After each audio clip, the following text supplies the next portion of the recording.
Hello students. Today we started chapter 2nd, Indian Economy 1950 to 1990. Okay.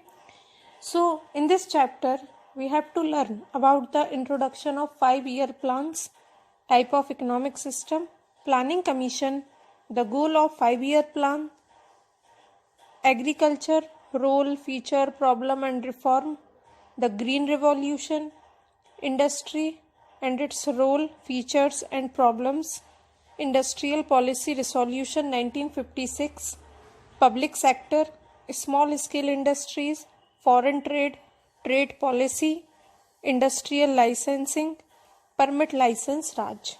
Okay, so let's start with the introduction of 5-year plan.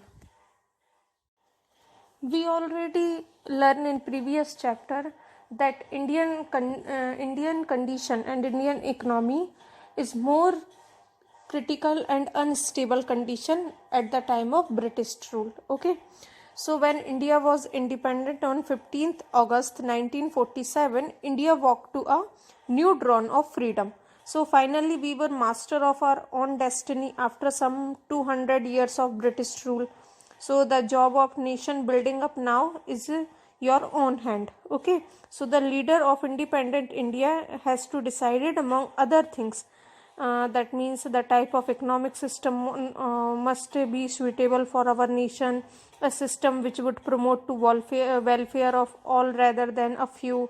There are different type of economic systems. Okay, so among them socialism applied to by Jawaharlal Nehru the most. Okay, so however he was not in favor of the kind of socialism established in former Soviet Union, where all the means of production, that is all the factories and firm in the country, were owned by the government. So there was no private property. It is not possible in the democracy like India for the government of change the ownership pattern of land and other properties of its citizens. In this way it was done in the former Soviet Union. Okay, so first of all, for maintaining the condition of Indian economy, the 5-year plan has been started or introduced. Okay, what is 5-year plan?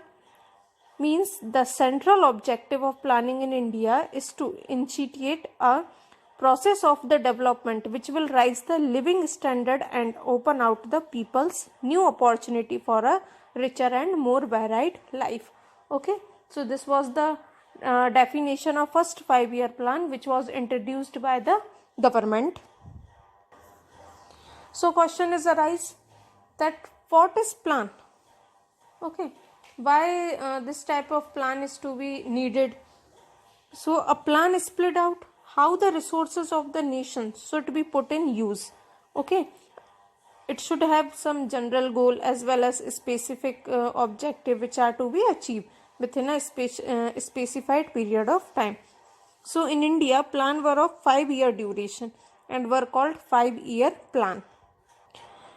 We borrow this from the former Soviet Union, the pioneer of the national planning. Okay, so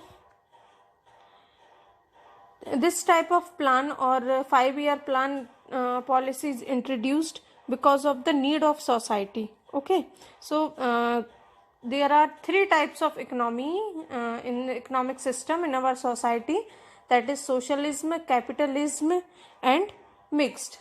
Okay, so every society has answered these 3 type of question, which was very necessary, that what goods and service should be produced in the country, and how should the goods and service to be produced. Should producer use more human labors or more capital, that means machines etc., for producing things, and how should the goods and service to be distributed among the peoples. So for these things, for these 3 type of economic system like capitalism, socialism and mixed economy, all these are working for answering this type of questions. Okay, so for implementing this plan, question is arise, okay, the plan is maintained or ready to use, but who can implement this plan and who can made the term and policies according to the plan. So in 1950 the planning commission was set up with the prime minister as a chairmanship. So the array of the 5-year plan had begun. Okay, so the commission which was set up on 1950, planning commission. Okay, so planning commission can maintain all the function of this type of plan. So the next thing is arise that what was the goal for the 5-year plans. Okay, so a plan should have some clearly specified goal, that the goal of 5-year plan were growth, modernization, self-reliance and equality. So this does not mean that all the plans have given equal importance to all these goods due to limited resources. So a choice has to be made in each plan about which of the goal is to be given primary importance. Okay, so the main goal of the 5-year plan was to be classified into two term, long term goal and short term goals. Okay, so the long term goal or objective of planning consider modernization, self reliance, economic growth, equality and full employment. Okay, modernization means adoption of new technology and changes in social outlook. Self reliance means that reducing dependency on import. Indian peoples can produce goods for self. Okay, economic growth, insurance in the aggregate output of goods and services. Equity means reduction of the inequality of income and wealth. Full employment means refer to the situation where all the peoples in the working age group is actually engaged in some gainful employment. Okay, so these type of goals, modernization, self reliance, economic growth, equity and full employment, these are required more and more times. Okay, so for improvement, so that's why these are the long term goal for any planning commission. Okay, so next thing is short term goal. Short term goal means that are vary from plan to plan depending upon the current need of the country. Okay, for example, suppose first plan from 1951 to 56 focus on the higher agriculture production, while in second plan, that means from 1956 to 61, shifted the focus from the agriculture to industry. So in India, growth and equity are the objective of all 5-year plan. That means in every 5-year plans we have to do more effort for the equity and the growth of the India. Okay, so the goal of current 5-year plan, that means 12th from 2012 to 17, is inclusive development. Okay, so for first 5-year plan, the most important thing is agriculture, introduction of agriculture and industry for modernization. Okay, so for agriculture, we already learned in previous chapter that during the colonial rule there was a neither growth nor equity in the agriculture sector. Okay, so the policy maker of independent India had to address these issues, which they did through these land reformer and promoting the use of high yield variety HYV seeds. Okay, so which used in the revolution in the Indian agriculture. Okay, so the Indian agriculture is dependent or is to be improved by land reforming. Okay, land sealing and green revolution, etc. Okay, so first thing is land reforming. What is land reforming? Land reforming means that at the time of the independence, the land tenure system was characterized by intermediators. Okay, so that means called jamidar and jagidars, etc. So who merely collected rent from the actual tiller of the soil without the contributing toward improvement on the farm. Okay, so equity in agriculture called land reform, so which primarily refer to the change in ownership of land holdings just a year after independence. So steps were taken to the abolish intermediaries and to make the tillers the owner of the land. Okay, so the idea behind this move was the ownership of the land would give incentive to the tiller and the investment to making improvement, and providing sufficient capital was made to available for them. Okay, so from this land reform system, the landowner or the turner has get their own land for the uh, agriculture. Okay, land ceiling. Next thing is land ceiling. Land ceiling was another policy to promote equity in the agriculture sector. Land ceiling means that fixing of maximum size of land which could be owned by the individual.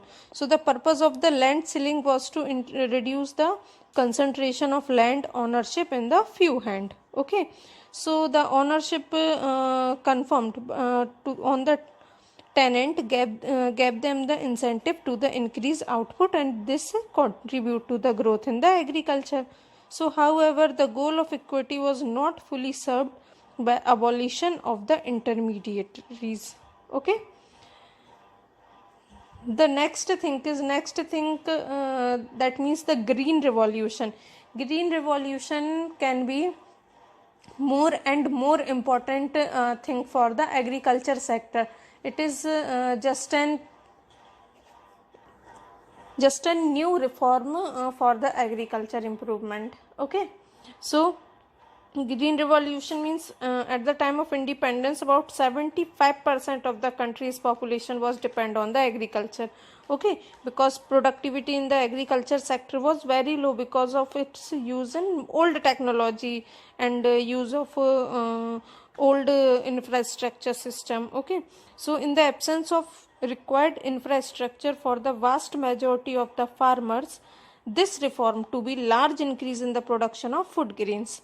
Okay, so resulting from the use of high yield variety, that means HYV seeds, especially for the wheat and rice, the use of these seed required to use a fertilizer and pesticides in the correct quantity as well as regular supply of the water.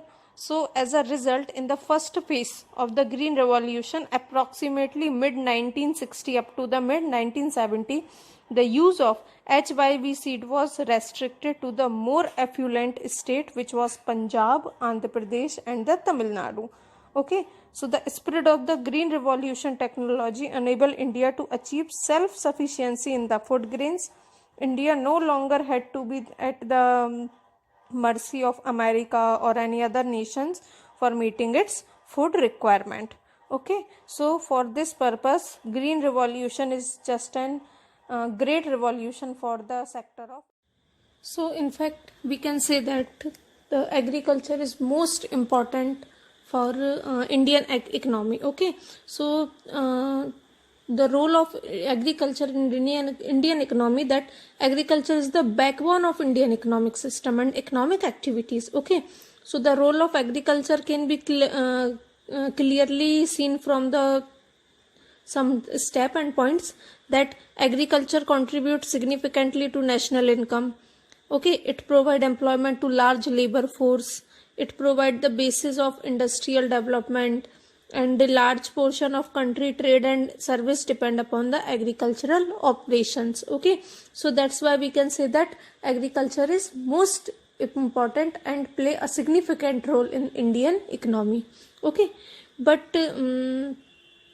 through this some main features of Indian agriculture that are, we can say that like low productivity, distinguished unemployment, dependence on rainfall. These are some characteristic and features of Indian economy, agriculture. Okay, so subsistence farming, objective of farm in securing subsistence from his family, not to earn profit. Okay, and traditional imports, small holdings, backward technology, and landlord tenant conflict. So these are the features of Indian economy. Indian economy at the time of 1950 and 1990 agriculture. Okay, so there is some problem are also arise at that time in Indian economy in agriculture field. So statistically reveal that India is poorly lag behind the both the land and labor productivity, that is compared to the other countries. Okay, so these problems like Institutional problem consist defective tendency reform, lack of credit and marketing facilities, size of holdings, and some general problems means like pressure or population on the land degradation, subsistence farming, no? And there is some technical problems also arise, that means obsolete technique of production, lack of irrigation facility and cropping pattern. Okay, so these are some type of problems that arise at that time in 1950 to between 1950 to 1990 in Indian agriculture. Okay, so just for a recap, there are three way to improve the condition of agriculture. First one is that land reform. Okay, so land reform we already learned about it. Land reform means to change brought about in the agrarian structure through direct intervention by the state. Okay, so this thing done for increase efficiency and productivity in agriculture, abolition of intermediaries, lack of political will, problem of voluntary surrenders by tenant,